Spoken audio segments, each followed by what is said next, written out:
Hey everyone. Thank you for joining Financial Freedom Legal for Bankruptcy Tea with Steve and V. Yeah, guys, this week we're continuing with our news you can use about credit scores, credit rebuilding, and home loan approval. So, Steve, is it possible for people to bounce back following credit challenges? Definitely. There's so many things that can happen in life that are outside of your control, and nobody's immune from going through tough financial circumstances.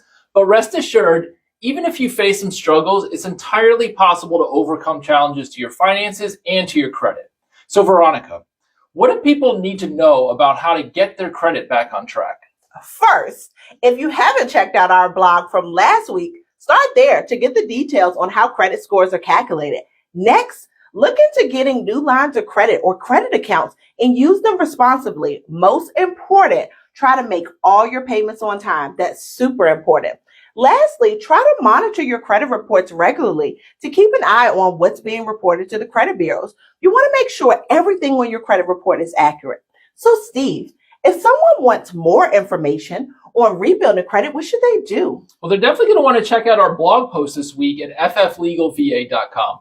Also, RSVP to join us and Mortgage Officer Lynn on March 22nd for a community program on credit awareness and home loan approval. That concludes this week's tea. We'll see you next week.